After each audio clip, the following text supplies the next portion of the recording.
Ya Allah. Terus bagaimana hubungan dengan anak saya yang sekolah di pesantren? Ini mau nanya sudah bersuci atau untuk belum. Terima kasih Kemudian Bapak. wudunya batal. Bismillahirrahmanirrahim. Assalamualaikum warahmatullahi wabarakatuh. Alhamdulillahirabbil alamin wa bihi nasta'in ala umurid dunya waddin. Wassalatu wassalamu ala asyrafil anbiya'i wal mursalin nabiyina Muhammadin wa ala alihi wa sahbihi ajma'in wa man tabi'ahum bi ihsanin ila yaumiddin, amma ba'd. Selamat datang kami ucapkan kepada para pemirsa dan pendengar Fatwa TV dimanapun Anda berada. Alhamdulillahirabbil alamin, senang sekali rasanya bisa bertemu Anda kembali. Senang sekali rasanya bisa menyapa Anda kembali tentunya dalam live kesayangan kita, yaitu live interaktif Fatwa TV dengan tema konsultasi Islam yang diampuh langsung oleh guru kita Al-Ustadz Al-Mukarram Dr. Al-Musyafa Ad-Darini MA Hafizahullahu Ta'ala, yang mana beliau merupakan anggota Dewan Fatwa Perhimpunan Al-Irsyad. Salawat serta salam marilah kita curahkan kepada suri tauladan kita, yaitu Nabi besar Muhammad sallallahu alaihi wasallam. Baik para pemirsa dan pendengar Fatwa TV dimanapun Anda berada, insya Allah kurang lebih selama 1 jam ke depan kita akan bersama-sama menimba ilmu, mendengarkan nasihat sekaligus jawaban dari pertanyaan yang telah masuk ke dalam meja redaksi kami, maupun jawaban dari pertanyaan yang Anda lontarkan secara langsung bersama guru kita, yaitu Al-Ustadz Al-Mukarram Dr. Musyafa Ad-Darini MA Hafizahullahu Ta'ala, yang alhamdulillah saat ini beliau telah terhubung bersama kita semua. Mari kita sapa beliau terlebih dahulu. Assalamualaikum warahmatullahi wabarakatuh, Ustaz. Waalaikumsalam warahmatullahi wabarakatuh. Insyaallah. Ahlan Ustaz. Kaifa halukum Ustaz? Ahlan bikum. Alhamdulillah. Khair. Gimana kabar antum dan teman-teman di sana? Alhamdulillah, selama antum dalam keadaan sehat walafiat, kita pun demikian Ustaz. Mudah-mudahan. Barakallah. Amin. Bagaimana Ustaz? Siap untuk menjawab dari pertanyaan para pemirsa pada kesempatan malam hari ini? Semoga Allah mudahkan. Semoga Allah mudahkan. Amin ya Allah. Semoga Allah Subhanahu wa taala senantiasa menjaga antum, keluarga antum, dan umat muslimin dimanapun mereka berada. Barakallahu fikum Ustaz. Baik para pemirsa dan pendengar Fatwa TV dimanapun Anda berada, alhamdulillah Ustadz dalam keadaan sehat walafiat sekaligus siap untuk menjawab pertanyaan dari para pemirsa sekalian. Oleh karena itu manfaatkanlah waktu 1 jam kita ke depan dan jangan disia-siakan. Dan kami pun tak lupa juga untuk menyapa para pendengar yang tengah mendengarkan acara pada kesempatan malam hari ini melalui radio yang telah tergabung ke dalam RTVC tentunya. Di antaranya itu MDFM Probolinggo, Binbas Yogyakarta, Sahabat Tegal, Hang FM Batam, Amoba Pangkal Pinang, Sago FM Sumatera Barat, Gema FM Bontang, Al Hikmah Banyuwangi, Ruah FM Riau, Mas FM Sragen. Kami ucapkan ahlan wa sahlan wa marhaban wa barakallahu fikum. Dan kami informasikan kepada Anda, bagi Anda yang ingin bertanya secara langsung kepada Ustadz berkaitan dengan tema tentunya, Anda dapat menghubungi kami melalui layanan telepon satelit di nomor 0331 544 6087, atau Anda dapat menghubungi kami melalui layanan telepon WhatsApp agar lebih mempermudah tentunya di nomor 0821 7000 6087. Kami tunggu pertanyaannya. Dan kami juga menginformasikan kepada Anda, insya Allah Dewan Fatwa Perhimpunan Al-Irsyad akan menyelenggarakan fokus camp yang kedua yang akan dilaksanakan di kota Lubuk Linggau. Selain itu, insya Allah acara ini juga akan diselingi dengan berbagai rangkaian kegiatan lainnya seperti pembekalan untuk para guru, pembekalan bagi tenaga kesehatan, serta tablik akbar dan tanya jawab. Fokus camp yang kedua, karantina penyelesaian makalah Dewan Fatwa Perhimpunan Al-Irsyad, merupakan sebuah upaya dalam menyelesaikan puluhan produk fatwa yang telah masuk melalui proses sidang Dewan Fatwa Perhimpunan Al-Irsyad. Semoga apa yang telah diupayakan dapat memberikan manfaat bagi umat sekalian dan dapat diberkahi dan dipermudah oleh Allah Azza wa Jalla. Ikuti info terbaru fokus camp Dewan Fatwa Perhimpunan Al-Irsyad melalui media sosial Fatwa TV dan media sosial Dewan Fatwa Perhimpunan Al-Irsyad. Baik para pemirsa dan pendengar Fatwa TV dimanapun Anda berada, seperti biasa sebelum kita mulai memasuki sesi tanya jawab, marilah kita dengarkan nasihat singkat sekaligus pembuka pada kesempatan malam hari ini. Kepada Al-Ustadz Al-Mukarram Dr. Musyafa Ad-Darini MA Hafizahullah Ta'ala, kami persilakan. Tafadhol Ustadz. Bismillahirrahmanirrahim. Alhamdulillahirabbil alamin. wassalatu wassalamu ala ashrafil anbiya'i wa sayyidil mursalin nabiyina Muhammadin wa ala alihi wa sahbihi wa man tabi'ahum bi ihsanin ila yaumiddin. Para jemaah sekalian, kaum muslimin dan kaum muslimat rahimana wa rahimakumullah. Ada satu faedah yang sangat berharga yang dibawakan oleh Syekh Muhammad Ibn Abdul Wahhab rahimahullah dalam tulisan ringkas beliau tentang apa yang diwajibkan kepada kita terhadap perintah yang datang dari Allah Subhanahu wa ta'ala.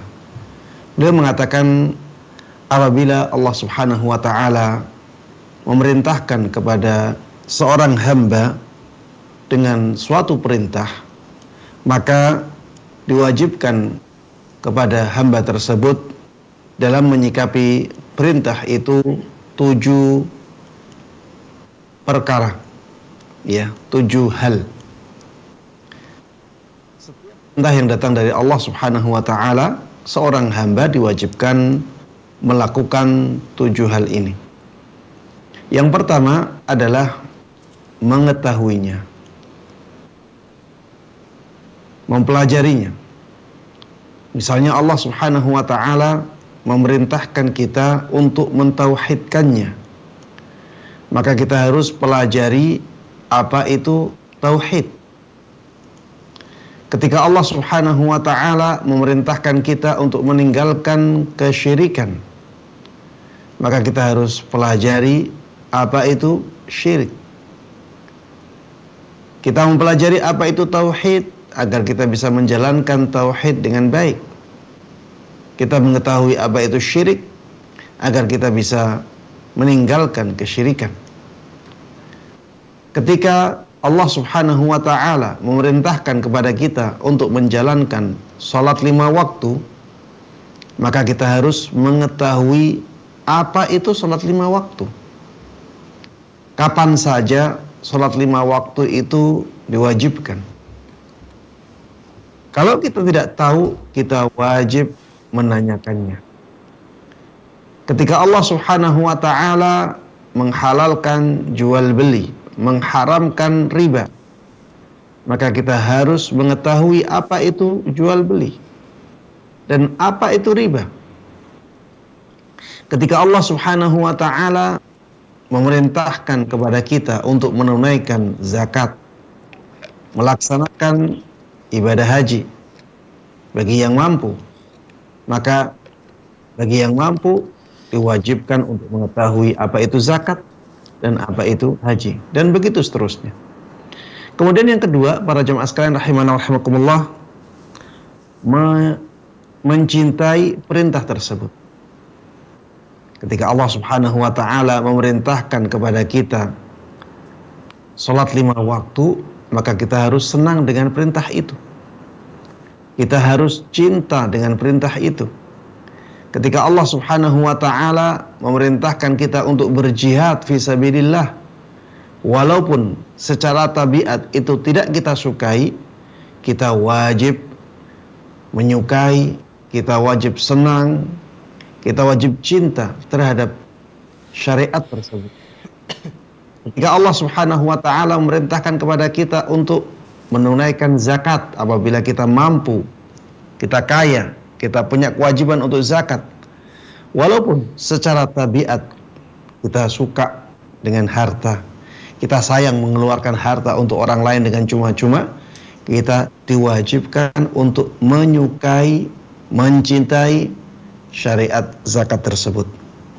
Kemudian yang ketiga, yang diwajibkan kepada kita menyikapi perintah yang datang dari Allah Subhanahu wa ta'ala adalah bertekad untuk melakukannya. Bertekad untuk melakukan perintah tersebut. Kalau kita tidak punya tekad untuk melakukan perintah itu, berarti yang ada adalah sebaliknya. Kita ada keinginan untuk tidak melakukannya. Maka tentunya hal ini dilarang, ya. Tentunya hal ini bertentangan dengan ketundukan seorang hamba kepada Allah Subhanahu wa ta'ala. Ketika Allah Subhanahu wa ta'ala memerintahkan kita untuk berjihad Fisabilillah, kita harus punya tekad untuk menjalankan jihad itu apabila datang waktunya. Kemudian yang keempat, mengamalkan perintah itu.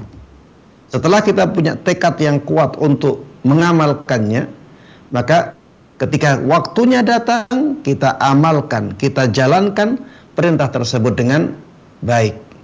Kemudian yang kelima yang diwajibkan kepada kita adalah menjalankan perintah tersebut sesuai dengan tuntunan syariat.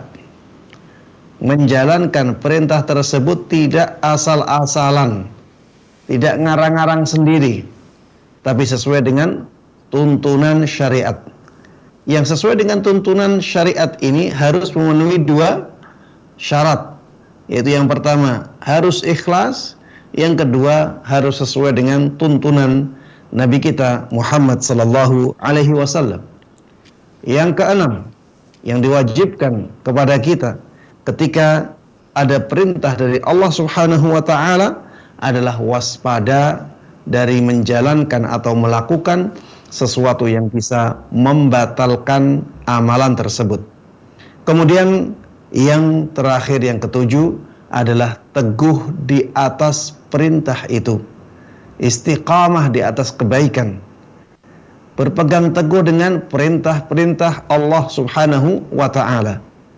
Para jemaah sekalian rahimana wa rahimakumullah, 7 hal ini harus benar-benar kita lakukan semuanya apabila datang perintah dari Allah Subhanahu wa ta'ala. Dan syariat Islam itu intinya adalah perintah. Syariat Islam itu intinya adalah perintah. Lihatlah bagaimana Allah Subhanahu wa ta'ala memerintahkan kepada para malaikat dan juga kepada para jin, Nabi Adam. Itulah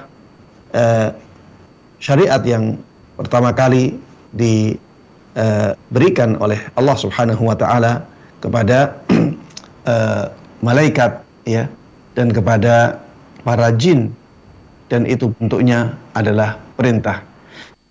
Begitu pula dengan syariat-syariat setelahnya. Syariat Nabi kita Muhammad sallallahu alaihi wasallam adalah amrun wa nahyun, perintah dan larangan. Dan larangan itu kembalinya kepada perintah, yaitu perintah untuk meninggalkan sesuatu. Sehingga praktis, ya, syariat itu kembalinya atau muaranya kepada perintah. Dan ketika Allah Subhanahu wa ta'ala memberikan perintah kepada kita, maka kita wajib menjalankan 7 hal yang disebutkan oleh Syekh Muhammad Ibn Abdul Wahhab rahimahullah dalam pesan singkat ini. Barakallahu fikum. Demikian, wallahu ta'ala alam. Kami ucapkan syukron jazakumullah khairan katsiran atas nasihat pembuka yang telah antum berikan, Ustadz. Semoga Allah Subhanahu wa taala menjadikan hal tersebut bermanfaat bagi diri kita maupun bagi orang lain. Baik Ustadz, sambil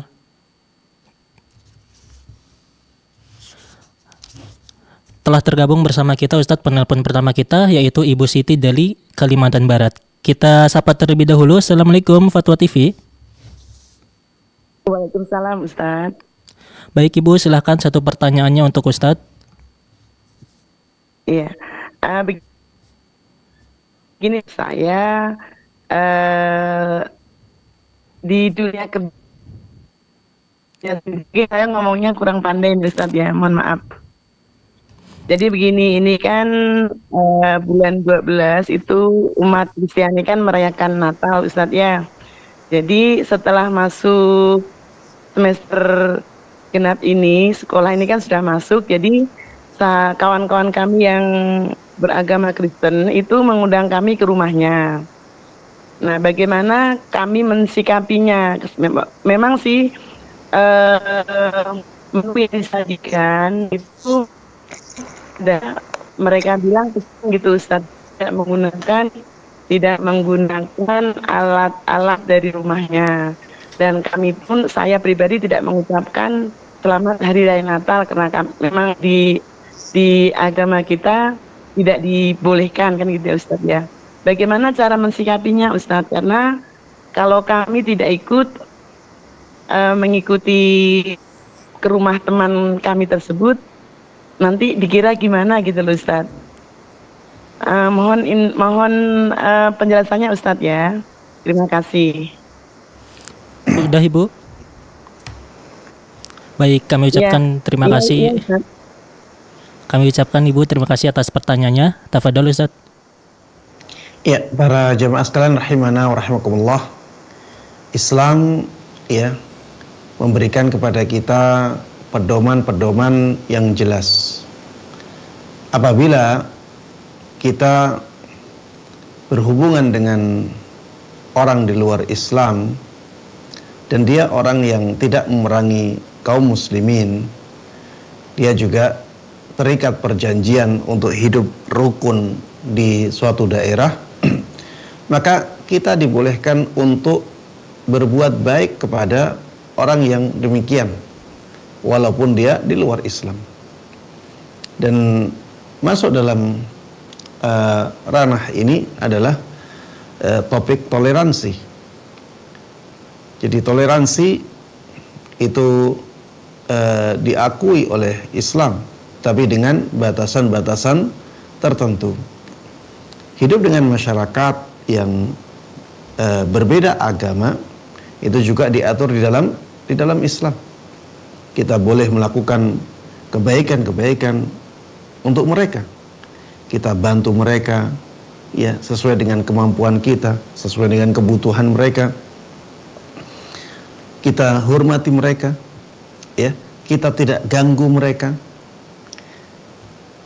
Tapi dalam masalah agama maka ada garis merah yang tidak boleh kita lewati.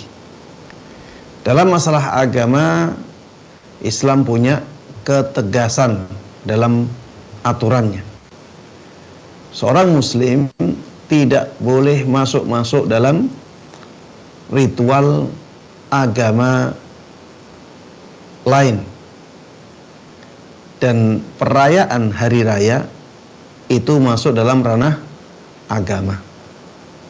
Perayaan hari raya itu masuk dalam ranah agama, masuk dalam ranah ibadah. Masuk dalam masalah dalam ranah akidah, keyakinan. Oleh karenanya seorang muslim tidak boleh ikut-ikutan dalam perkara ini. Walaupun ya hanya makan-makan di rumah teman, tapi kan itu dalam rangka untuk merayakan hari raya mereka. Kita tidak boleh mengikutinya. Ustaz, bagaimana kalau nantinya dia punya anggapan yang tidak kepada kita? Jawabannya, sampaikan kepada dia dengan kata-kata yang baik bahwa kita tidak boleh menghadiri acara yang seperti itu karena di dalam agama kita demikian-demikian. Sebenarnya kalau agama tidak melarangnya, saya akan mengikutinya. Tapi karena agama saya melarangnya, maka saya harus menjalankan aturan agama saya dengan baik. Kalau acaranya selain itu, selain perayaan hari raya, maka saya akan menghadirinya. Ini bukan berarti saya benci kepada Anda. Ya, intinya sampaikan kepada dia kata-kata yang baik, penyampaian yang baik, sehingga orang tersebut tidak punya prasangka buruk kepada kita. Kemudian kalau misalnya kita sudah melakukan hal-hal yang bisa kita lakukan agar orang tersebut tidak punya buruk sangka kepada kita, tapi ternyata dia tetap buruk sangka kepada kita, dia tetap melakukan hal-hal yang tidak baik setelah itu kepada kita, punya prasangka-prasangka yang tidak baik kepada kita, ya tidak ada pilihan lain kecuali bersabar ya. Itu risiko. Jadi dalam menjalankan syariat agama ada risikonya, ada konsekuensinya, ada ujiannya, ada cobaannya.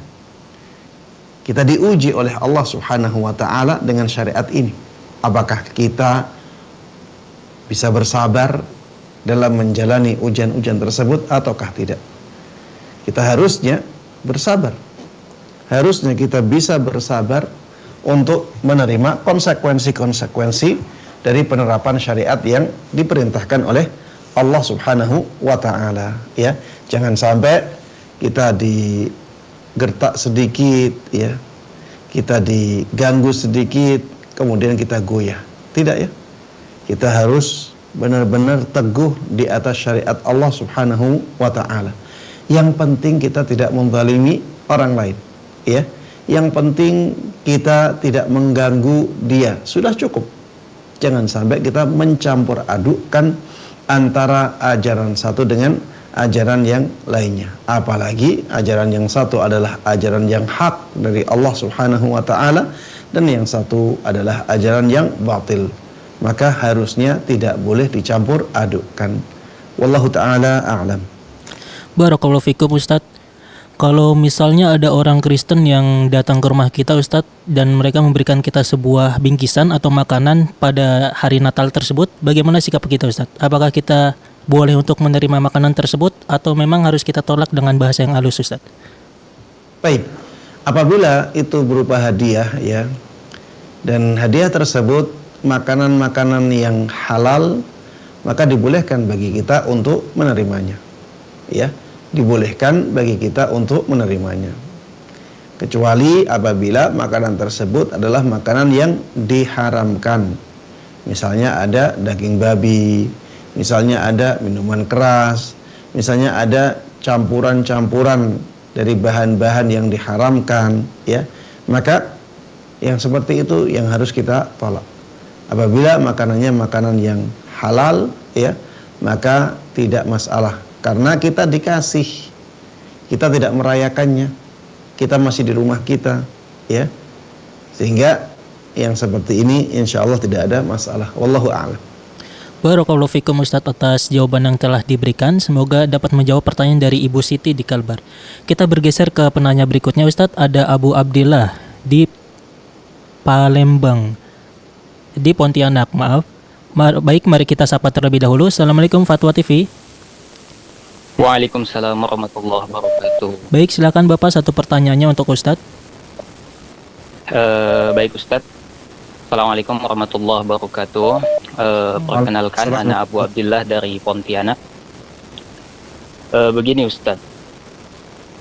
Sebelumnya Ana sudah mengetahui berkaitan dengan hukum menyentuh wanita yang bukan mahram kan Ustadz. Nah, kemudian Ana mendapatkan sebuah video yang beliau cukup terkenal bahkan di dunia mengatakan bahwa sebetulnya ada khilaf berkaitan dengan hukum menyentuh wanita yang bukan mahram gitu Ustadz. Jadi seolah beliau itu memframing bahwa memang ada khilaf berkaitan dengan hukum menyentuh yang bukan mahram begitu Ustadz. Beliau juga mengatakan bahwa alasan Nabi SAW itu enggan untuk menyentuh perempuan ketika baiat itu karena Nabi saat itu sedang capek gitu Ustadz, kata beliau Ustadz. Jadi itu gimana Ustadz ya? Apakah memang ada khilaf atau ada rincian-rincian atau bagaimana Ustadz? Karena seolah beliau mengatakan ini framing secara umum Ustadz begitu, ada khilaf begitu. Sekian Ustadz, terima kasih. Assalamualaikum warahmatullahi wabarakatuh. Waalaikumsalam warahmatullahi wabarakatuh. Tafadhol Ustadz. Iya, memang masalah ini masalah yang diperselisihkan oleh para ulama, ya. Masalah menyentuh wanita yang bukan mahram, apakah membatalkan wudhu ataukah tidak. Ini masalah yang sejak zaman dahulu diperselisihkan oleh para ulama. Ada yang mengatakan bahwa menyentuh wanita yang bukan mahram itu tidak membatalkan wudhu sama sekali. Tidak membatalkan wudhu sama sekali. Mereka mengatakan bahwa tidak ada dalil yang kuat yang menunjukkan bahwa menyentuh wanita itu membatalkan wudu. Bahkan ada hadis-hadis yang menunjukkan bahwa Nabi Shallallahu Alaihi Wasallam dahulu bersentuhan dengan sebagian istri beliau, tapi beliau tidak menganggap wudunya batal. Beliau tidak menganggap wudunya batal. Maka pendapat yang pertama ini mengatakan bahwa menyentuh wanita yang bukan mahram itu tidak membatalkan wudu secara mutlak. Pendapat yang kedua, pendapat yang mengatakan bahwa menyentuh wanita yang bukan mahram itu membatalkan wudu secara mutlak. Maksudnya baik dengan syahwat ataupun tanpa syahwat. Ya. Ini dalilnya atau di antara yang dijadikan sebagai dalil adalah firman Allah Subhanahu wa taala, aula mastumun nisa. Aula mastumun nisa. Ketika Allah Subhanahu wa taala menyebutkan sebagian pembatal wudu, Allah Subhanahu wa taala menyebutkan kata-kata ini, aula mastumun nisa, atau kalian menyentuh wanita. Atau kalian menyentuh wanita. Kata-kata menyentuh ini menunjukkan bahwa menyentuh membatalkan wudu, ya. Menyentuh membatalkan wudu karena kata-katanya menyentuh, ya. Dan dengan keumuman kata-kata itu, maka semua bentuk sentuhan itu membatalkan wudu, baik dengan syahwat ataupun tanpa syahwat. Taib yang berikutnya, ya, ini pendapat yang ketiga, pendapat yang mengatakan bahwa ketika sentuhan itu dengan syahwat maka wajib wudu, maka membatalkan wudu. Ketika sentuhan itu tanpa syahwat maka tidak membatalkan wudu. Pendapat yang ketiga ini ingin mengompromikan antara dua dalil yang disebutkan oleh pendapat yang pertama dan pendapat yang kedua. Mereka mengatakan pendapat yang pertama itu tidak membatalkan wudu karena tidak ada syahwatnya, atau dibawa kepada keadaan di mana ketika sentuhan itu tidak ada syahwatnya atau tanpa dibarengi dengan syahwat. Sedangkan dalil untuk pendapat yang kedua itu dibawa kepada keadaan ketika sentuhan itu dibarengi dengan syahwat. Dari tiga pendapat ini, ya, saya secara pribadi menguatkan pendapat yang pertama. Ya, saya secara pribadi menguatkan pendapat yang pertama. Terus bagaimana Ustadz dengan pendapat yang kedua tadi? Disebutkan di dalam firman Allah Subhanahu wa taala, termasuk di antara pembatal wudu adalah aula mastumun nisa. Maka jawabannya adalah tafsiran sebagian sahabat Nabi Muhammad SAW yang mengatakan bahwa yang dimaksud dengan menyentuh di situ adalah menjima. Aula mastumun nisa, atau kalian menyentuh istri-istri kalian, maksudnya adalah kalian menjima istri-istri kalian. Ya, jadi itu maksudnya adalah berhubungan suami istri. Dan itu menjadi pembatal wudu, ya, bahkan menyebabkan adanya hadas besar. Ya. Kenapa dipakai kata-kata menyentuh? Karena Al-Quran itu adalah kitab yang sangat mulia, dan tidak disebutkan di dalam Al-Quran kata-kata jima sama sekali. Karena kalau disebutkan kata-kata jima, ya, ini menjadikan Al-Quran kata-katanya kurang tinggi.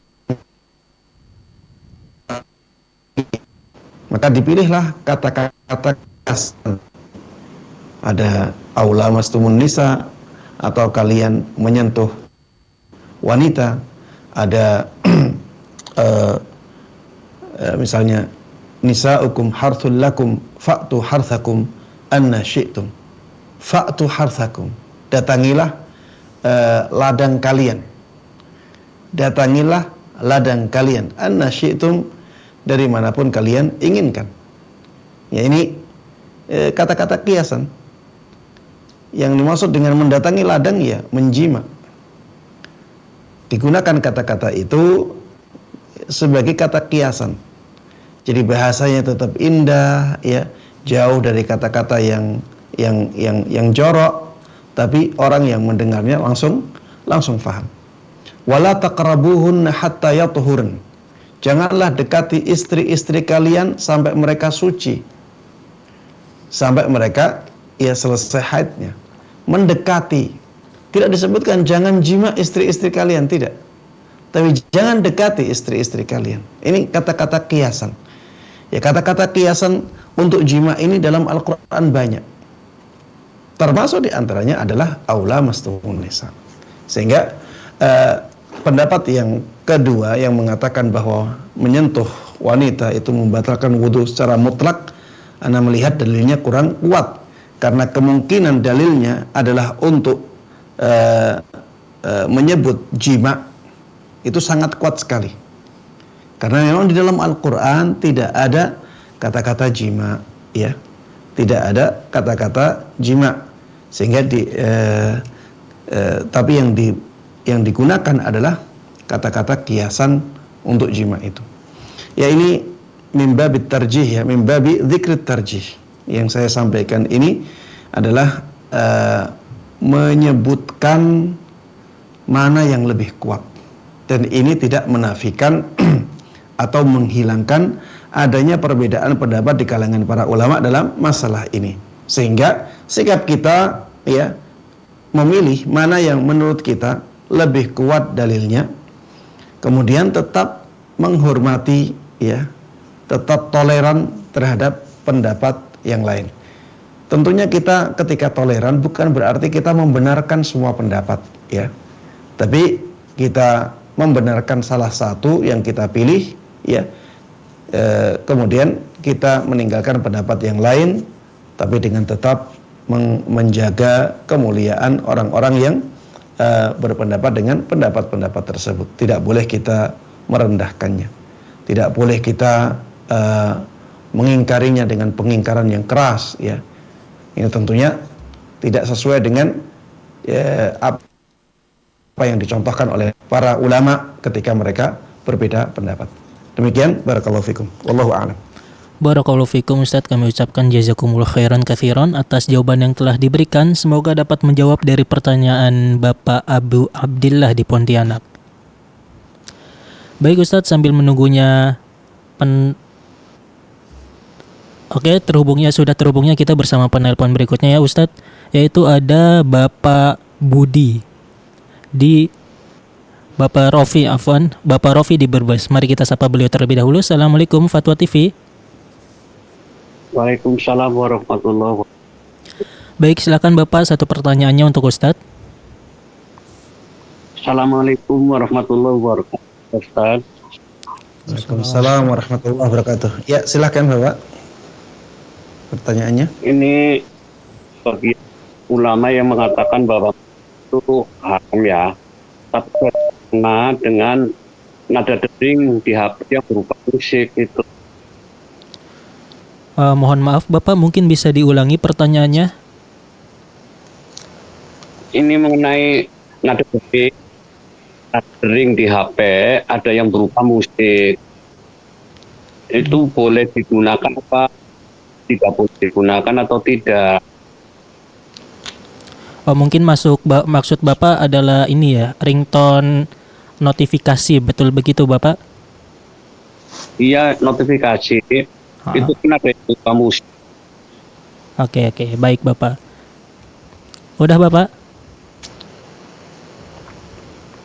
Oke Ustadz, jadi pertanyaannya itu bagaimana dengan suara notifikasi yang berbentuk musik Ustadz? Apakah boleh digunakan atau memang sebaiknya seperti apa Ustadz? Ya, para jamaah sekalian rahimana wa rahimakumullah,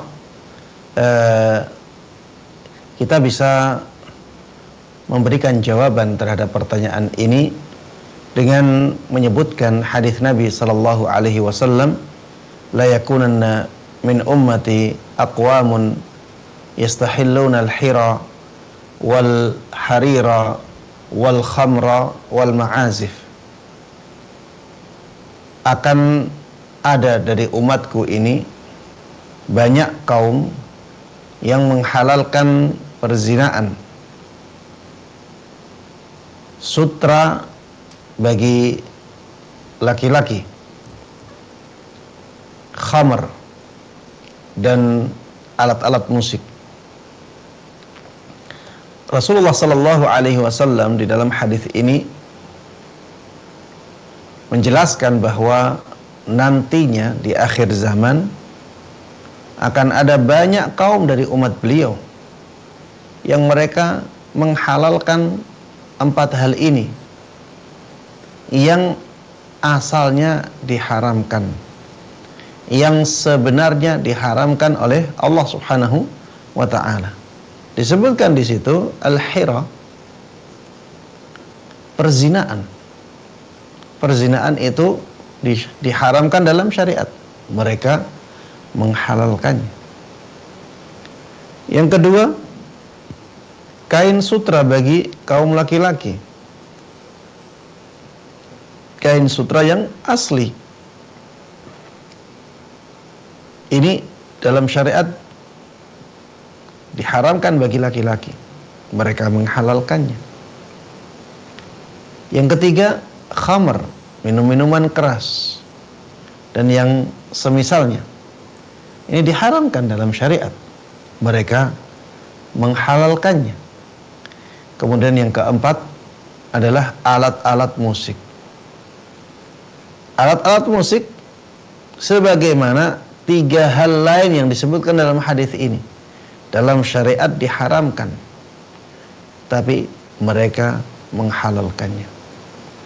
Para jemaah sekalian rahimana wa rahimakumullah, ketika alat musik itu diharamkan, maka hasil dari alat musik juga diharamkan, yaitu musiknya.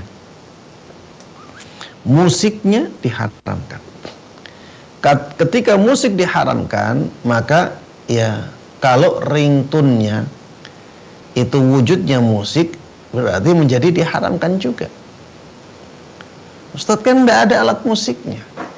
Jawabannya, itu hasil dari alat musik. Alat musik tidaklah diharamkan kecuali karena melihat hasilnya, yaitu musiknya. Sehingga musik itu ada dimanapun tetap saja menjadi diharamkan. Ustadz, sekarang ini musik itu sudah merajalela. Jawabannya, sesuatu yang diharamkan ketika merajalela tetap saja diharamkan. Bukan berarti kalau sudah merajalela berarti menjadi halal. Coba lihat, banyak sekali hal-hal yang diharamkan yang sekarang merajalela, seperti riba. Riba itu merajalela. Apakah ketika riba merajalela berarti riba harus dihalalkan atau otomatis menjadi halal? Tentunya tidak demikian. Coba lihat di zaman kita ini, perzinaan juga merajalela. Ya, perzinaan di zaman kita ini merajalela. Hubungan bebas ya antara pemuda dan pemudi, bahkan sekarang setingkat SMP pun banyak yang sudah melakukannya. Ya tentunya banyak dari mereka yang melakukannya sembunyi-sembunyi, tapi banyak sekali yang melakukannya. Apakah perzinaan ketika sudah merajalela berarti menjadi dihalalkan? Ya tentunya tidak demikian. Sekarang ini minum-minuman keras, obat-obatan terlarang merajalela. Apakah setelah merajalela berarti menjadi dihalalkan? Tentunya tidak demikian. Begitu pula dengan alat musik.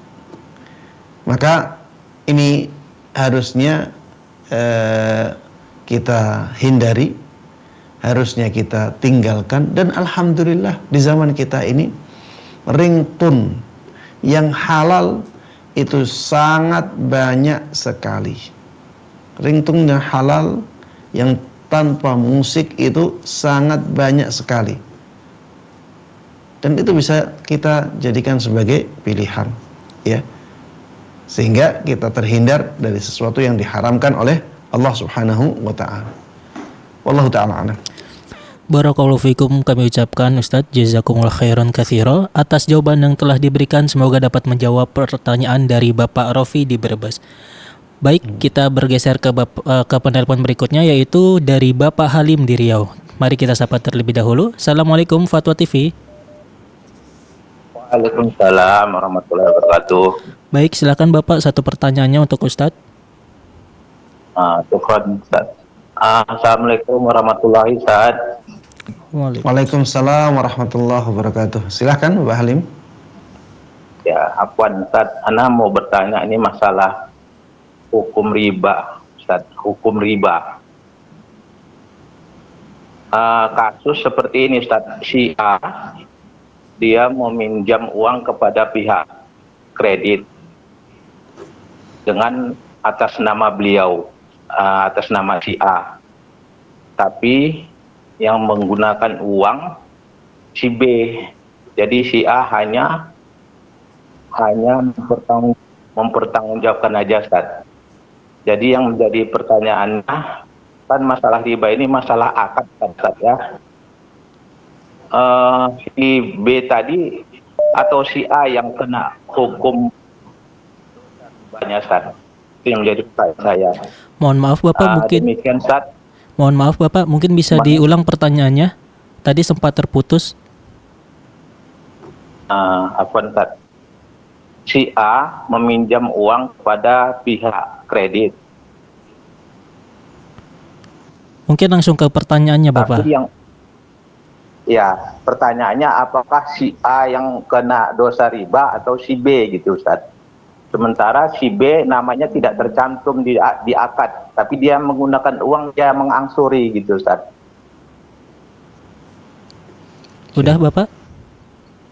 Udah Ustaz. Itu aja, Ustaz. Syukron, jazakallahu khairan. Afwan, kami ucapkan terima kasih atas pertanyaannya. Tafadhol Ustaz. Ya, para jemaah sekalian rahimana wa rahimakumullah. Jadi pertanyaannya, si A dia ingin membantu si B. Dengan cara apa? Dengan cara mencari piutang yang ada ribanya. Jadi yang berhutang kepada kreditur yang ribawi itu adalah si A. Jadi dia cari utangan, ada ribanya.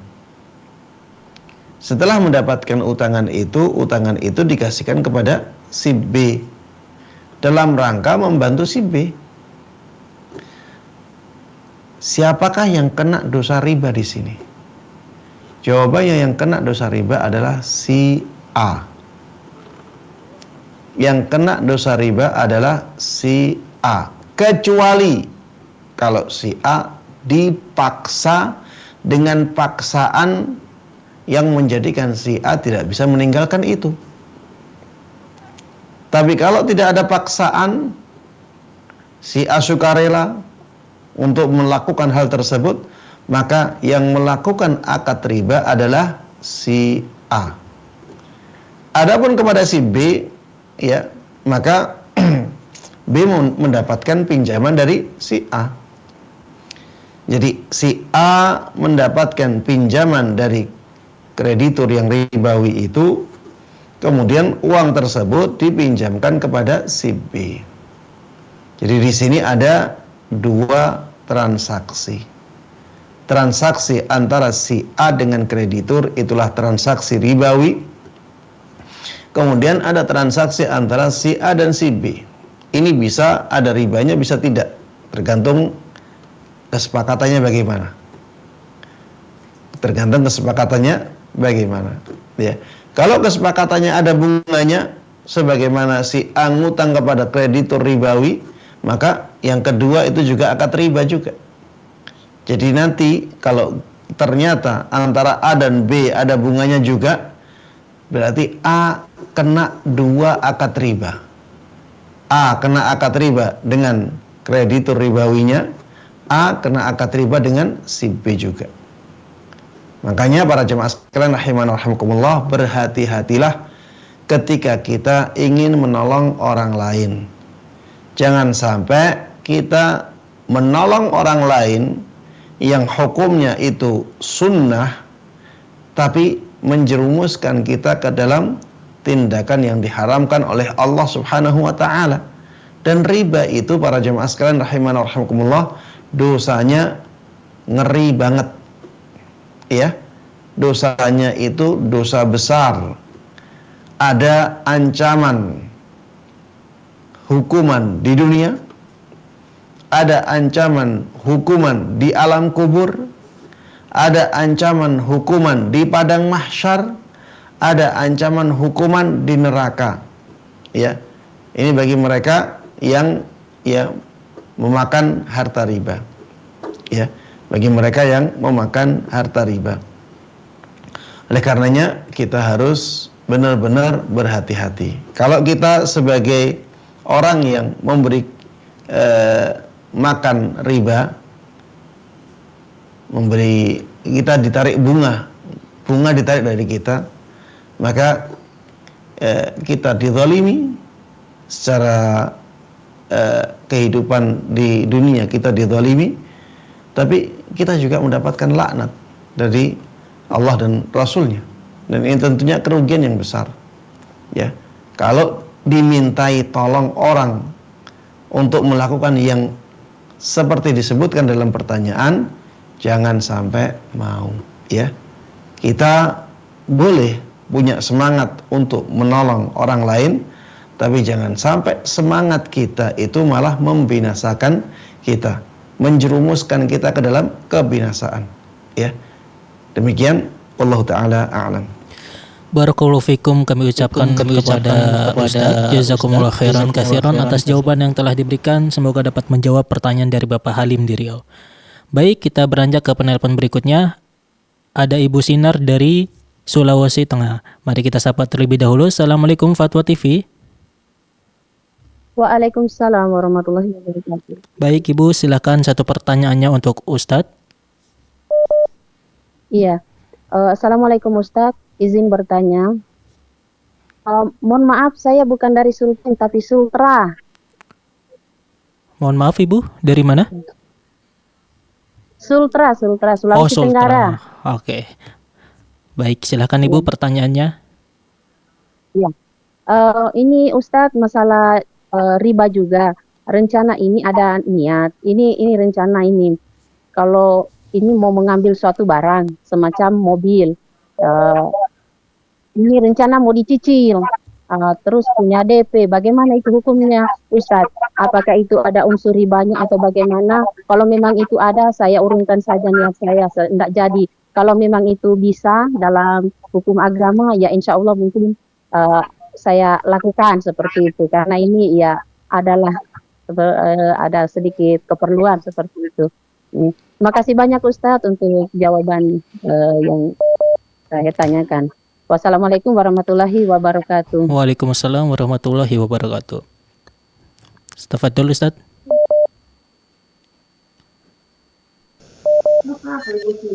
Jadi pertanyaannya Ustadz, mencicil mobil atau mengkredit mobil, apakah ada ribanya atau tidak? Ya, para jamaah sekalian rahimanallahu rahimakumullah, pertanyaan masih sangat global sekali ya. Saya sebenarnya membutuhkan penjelasan lebih detail karena akad jual beli dengan dicicil ini ada yang dibolehkan, ada yang tidak. Iya, masih. Mungkin bisa diperjelas sedikit Ibu untuk pertanyaannya, untuk permasalahannya. Begini, karena saya ada pertanyaan rencana ini ada sedikit uang.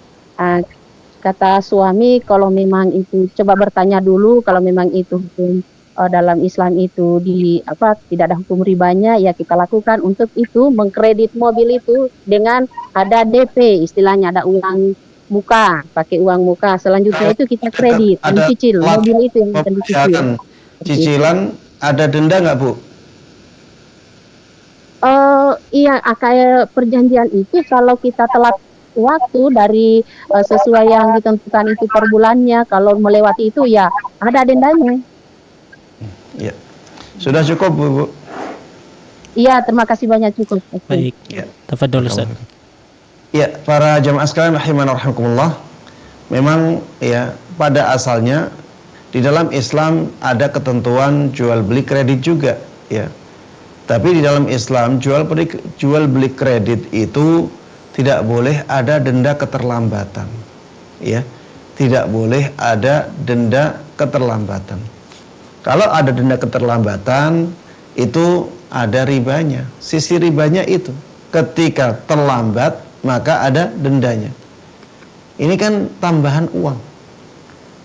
Utangnya harusnya 20 juta atau 100 juta atau 200 juta, karena telat bayar akhirnya dia diwajibkan untuk bayar lebih. Itu riba. Dan ini termasuk di antara bentuk riba jahiliyah. Di dalam bahasa fikihnya disebut riba ziyadah fid dain ats-tsabit fid dhimmah. Ini adalah riba yang berupa tambahan dari hutang yang sebenarnya sudah tetap pada seseorang. Jadi dia sudah punya utang, dia beli sesuatu tapi nggak kontan, berarti ada tanggungan di dia. Dan riba ini adanya karena tanggungan itu. Dan adanya ribanya ketika dia sudah jatuh tempo tapi belum bayar. Maka ini salah satu contoh riba jahiliyah di zaman ya orang-orang jahiliyah dahulu. Maka tidak boleh yang seperti ini. Ustadz, bagaimana agar bisa nyicil tapi dengan cara yang syar'i? Maka cari lembaga keuangan yang syar'i. Cari lembaga keuangan syar'i. Biasanya kita datang ke mereka, kemudian kita katakan kepada mereka, saya ingin membeli mobil di showroom ini, mobilnya demikian. Bisa nggak kalian membantu saya untuk membelikan mobil itu? Kemudian mereka akan datang ke showroom itu atau menelpon, ya, kemudian membeli mobil itu dari showroomnya atas permintaan kita.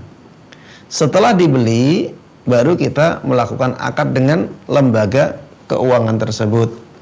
Sudah, sekarang mobil sudah saya beli, ini sekarang bapak atau ibu melakukan akad dengan saya.